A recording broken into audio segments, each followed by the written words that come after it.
Mayday, mayday, the ships are under attack. We must defend the port.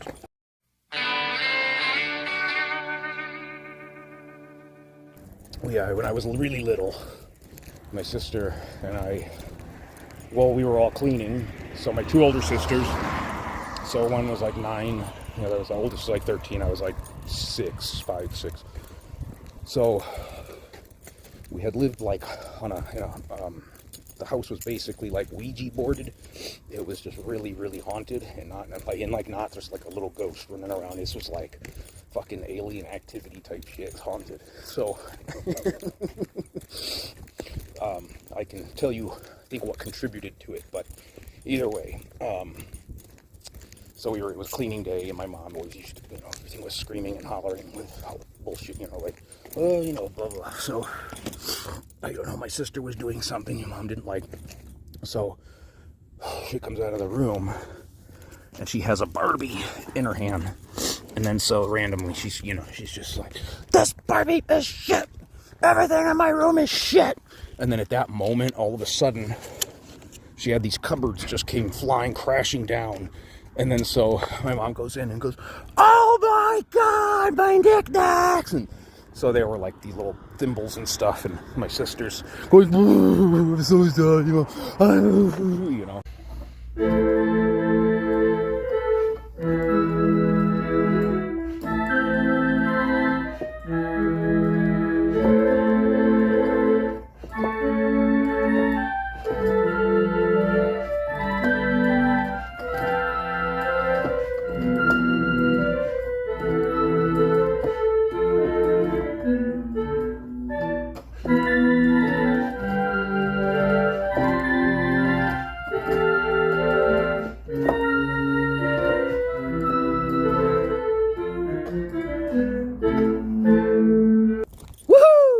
So I had a schizophrenic neighbor, and I've been in crisis units like a couple times trying to detox off of opiates back in the day, and then like 2 times, once when I was homeless, and then I got out of jail, and then so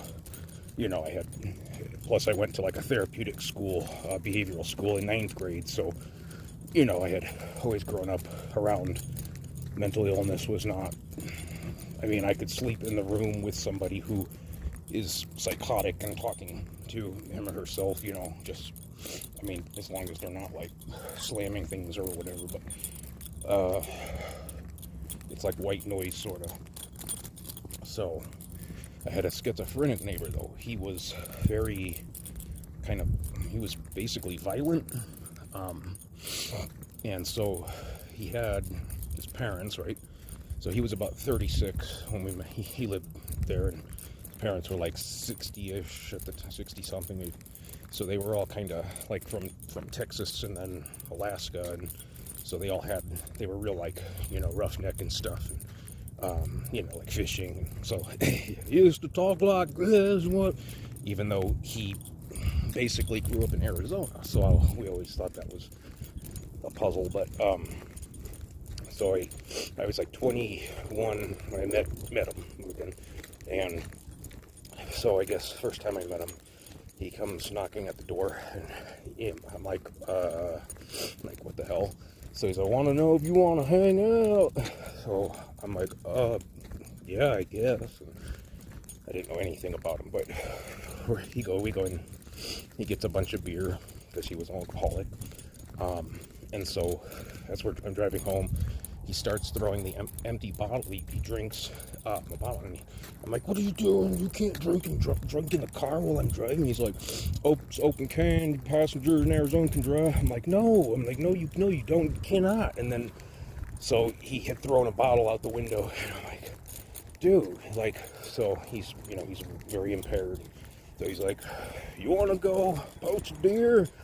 I'm like, where are there any deer? And then, so he's just like, I saw some, so blah, blah, blah. So he's like, ask your dad if he's got any more beer. You know where I can get some drugs? I'm like, I don't do drugs. I don't have any. And then my dad doesn't drink either, really. And so he's like, let's go see if your dad wants to go hunting, go shooting. I'm like, so I walk inside. I'm like, Dad, do you want to go shooting with Ben? He's like, I would never, ever give that man a gun. And then so time goes by and he has his moments, So he would chain smoke, and then I'd be out front and encounter him. And so one time there's a lot I don't know if I should talk about, because some of it might be like not friendly for internet social media type thing, but but let's say basically one time he was really spiraling out of control. And so I'm in the front yard, and he comes over at like 1 a.m, like while I'm smoking. And so he's like, did you just make a vampire in my front yard? And then so I looked at him and kind of chuckled, and I'm like, what? And then so he got closer, he's in my face, he's like, did you just make a vampire in my front yard? And then so I'm like, no. So then he's like, he walks away, and then he's like, who the fuck's been worshiping demon in my yard? And so anyway, it was the Monday where Super Bowl, where the Cardinals were playing. So his dad was like real excited, and I was talking to him, and before we went to my sister's to just have a family gathering, whatever. So he's like he's going on and on about his grandfather, and just like all this weird shit about that it was like, did it really happen or exist type thing. So he comes in and he's throwing the bottles of beer just like randomly through in the garage, and I guess there was another TV that was smashed in the garbage can, because he basically would cut the wires to the TVs and everything. So he ends up I guess we left, and we come back the next day, and it turns out that he had beat up his dad. So he walked in, and the dad was like, hey, where'd you get that beer? So boom, he punches him out. And then I guess the mom grabbed a frying pan when he was on top of the dad, and then he took off down the street, and then the cops found him. So they took him to a psych ward, and then he got his medications switched a little bit, and then he was all good to go.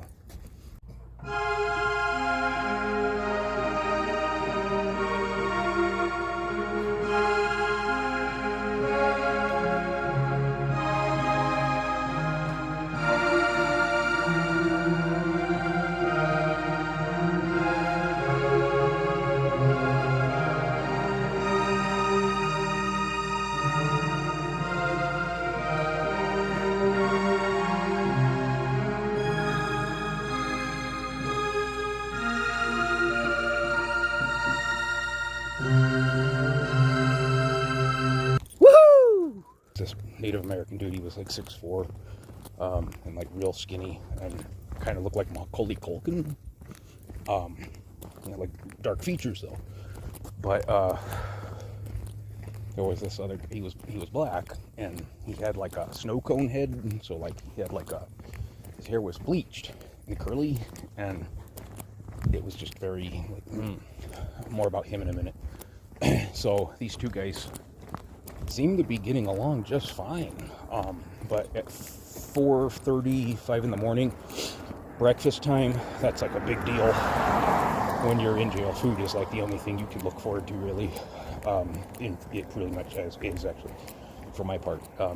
So all of a sudden they're waiting, like you get like a sack on your, the guard passes it out, and you have a pie. I thought they were really nice, besides the cops who attacked me the first time.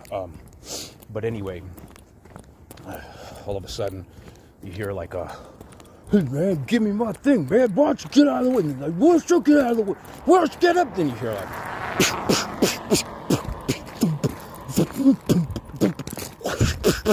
so I'm looking out across at the glass, and I can see the reflection. I'm like, holy cow. And then so I'm thinking like somebody's gonna die, and then so I pushed the button and told the guard, I'm like there's a fight. And then so somebody's laughing, and then like the 5 dudes come in and So they broke it up. Basically, the native guy got his butt kicked. Sorry. He was okay though, but his face was like all messed up the next day, and then for a couple days, and then they moved the other guy, the black guy, into a different pod for.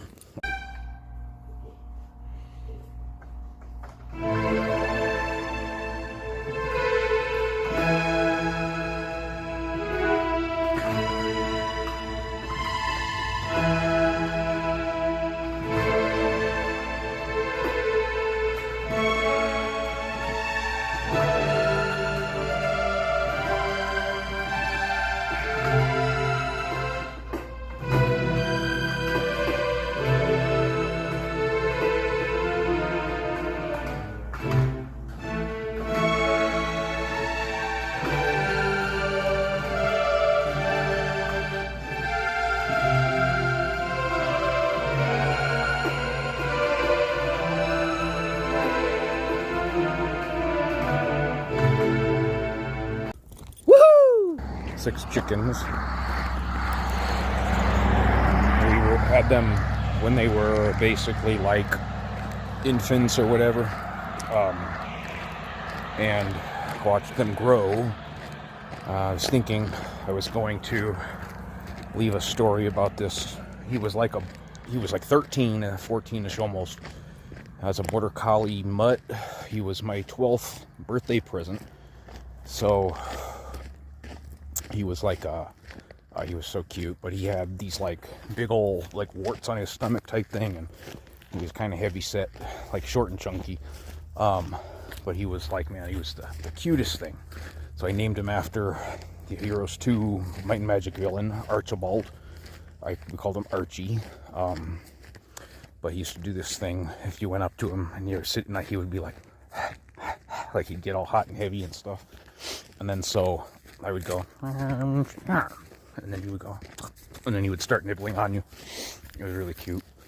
So he had this arch nemesis. He was like the new dog named Jack, and one was like 7. Archie was 7. Jack would have been like 2, and Jack didn't know how to interact with other dogs the right way. We had him when he was like a year, and he was like found on the freeway.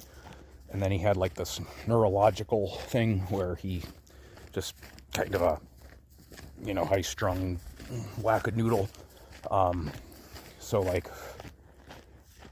I don't know, they used to get into fights, and then Jack would always take him down real fast, and because he was like kind of like a spindle or something, but Archie couldn't fight. So Archie thought he could though. So we had the chickens in a room, and when they were growing, before we put them outside, so they didn't know like what was behind that door. Archie knew it was something, and so he decides he's going to guard the door 24/7 and go like this every time another dog would walk by. So one day he goes in to the room. They were like adolescents, so they were real kind of gawky looking, and he's staring at them like, and his eyes are like, then they all went like this to him, and then so I saw his teeth go, so I'm like, no, Archie, so I had to hold him back. So it was like the Creed song playing. It was like, with arms wide open. He thought he had like a new purpose in life. But so when they were mature adults, the chickens were in this gated area outside. And so one morning I woke up, and apparently my dad was shoveling. He was shoveling up one of the chickens. And so I'm like, oh geez. And so I go, I'm like, what happened? And then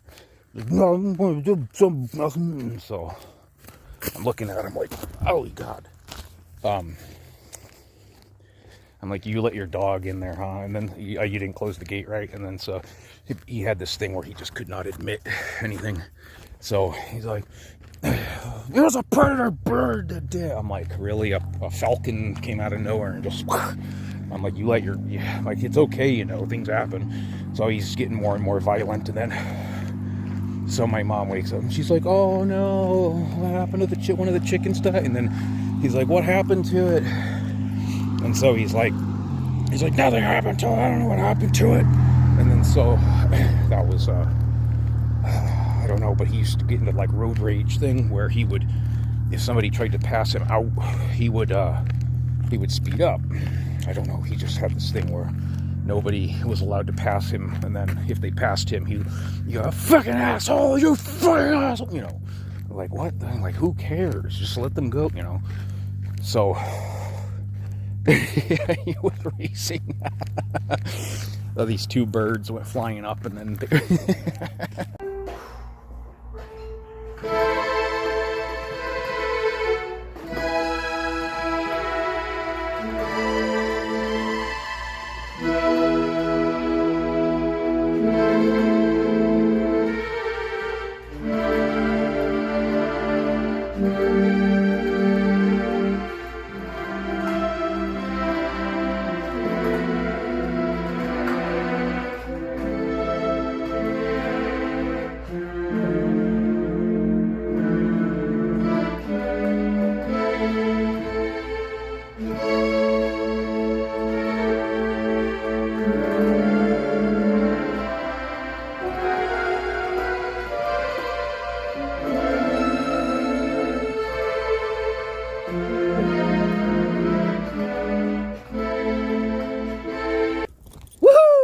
So when my sister was 17, 16, I was about 12, and she met like her first major boyfriend.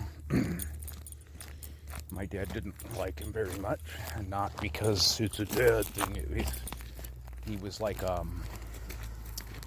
well, he was a stoner, and that back in those days before it became a normal thing, you know, it was frowned upon, but they did other things too. So, basically, when she had the marijuana, they smoked a lot, they did a lot of drugs, okay? And so he was about 6'1", like 120 pounds, and then he had this like blonde hair and these glasses, and so he was, he was real white. She was about 5'4", 130 maybe. And some people, now I never took after I took after one of my grandfathers who had extreme like strength, and then the other one who was the probably autistic is probably what I got, but he was a genius. My sister took after his explosive anger disorder thing. So she was really good at being a psycho. And I guess one day she caught him. He had moved in with us. I don't know what my parents were thinking, but I was 13 and I thought, like, this is cool, he's living with us now. So I come home and his shirt's all torn up and his nipples bleeding and he's all scratched. And I'm like, what happened? And then, so my mom's like staring, like, well, she felt bad for him, but I guess he had brought another girl into the house. My sister came home and found it and then basically exploded on him and stuff. So he's like, just fine. So I'm just like, all right. So I look at my mom, I was like, so is he leaving? Well, yeah, you think? And then, so there was another time where there was this big, like, 200-pound girl, like 6 foot, and she had a problem with my sister. And at school, I guess they bumped into each other a couple times, and the other one, they knew each other when they were really little. But yeah, the girl shoved my sister against the car, and then my sister tackled her from a standing position without any there was no like training or anything. She just was flipped out and ripped out all these chunks of her hair, was on top of her, just beating the crap out of her. And so this girl, I guess she was knocked off her high horse. Yeah. But there were other people too. They're not good at being angry when they get angry. They're like actually stupid as hell when they get angry. And her boyfriend, that kid, he was one of them. So he had an apartment, and I used to go there with my sister when I was allowed at like 14. They were like 18. And there would be all these people coming in and smoking pot and they're drinking, all that crap. So apparently too, he had been given, there was this guy there, I thought he was pretty cool. He was like 21, but he was in this like gang, and he was a drug dealer, and he was a no nonsense. Well, the boyfriend was supposed to sell the drug that he gave him, but he took them, and so he had to leave and move out of state and go back with his mom in Iowa or some shit. And then, but I was there one night, and all of them were partying. So he was like real stressed out because all the people were like watching the house. It was under investigation or something. I don't know. So one of his buddies came in with one of the yardsticks, like that holds those trees, and he was carrying it like it was a souvenir. So I laughed my ass off. And then, so the kid, he looks at everybody and he goes, "Blah!" I'm like, that was his big rage moment.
I was like saying to the group I was with, hey, I'm leaving here now. If anyone's come with me. So he's like, I come with you. So I'm like, all right, so for about 40 hours, I didn't know how bad that she had with multiple personality disorder with schizoaffective disorder. So plus she was not a very nice person. So the whole time I was basically being abused mentally while wheeling her around in a wheelchair in 120-degree weather. So finally we end up at this hotel, and it was like she said she had all this money and her card, and she didn't have anything. So it's 1 a.m, East Tempe Town Lake. I think it was a Friday night, and so it was just craziness. All this fentanyl, drug dealer, drugs, drunks, everything was out. So we were just standing outside of the hotel waiting for the morning, where she claimed that she'd have money on her, put on her card or something. It was all bullshit. So we're standing around, and I'm at my limit. I had been up for like almost 3 days and homeless, nothing good happening, all that, So this like little Oriental kid, he's like 17, 18-ish. He comes up to me out of nowhere. I'm saying, he's like, "Ooh." So I stood up, and then so I'm like, "What do you need?" And then so he was like making a motion with a cigarette that he needed a light. So I tell you this not because I think it's cool, but it was I figure I have told everybody else's angry sides, so I might as well, what's good for the goose is good for the gander. I gotta be take one for the team. So he had I was about to let him have the lighter. I'm like, and so he puts a dollar bill in his mouth, and then he's pretending he's gonna light the dollar bill. So then I'm kind of getting irritated at, like, I don't know what this guy's on, what he's capable of, So, and I'm protecting my people. And we'll talk about that another time. So, so then he takes a $3 and puts it in his mouth, and he's pretending. So I said, "Drop the lighter," and then so he he dropped the lighter. So I'm like, "Get the fuck out!" And then so he did a barrel roll into the rocks, and then he skedaddled. Woohoo!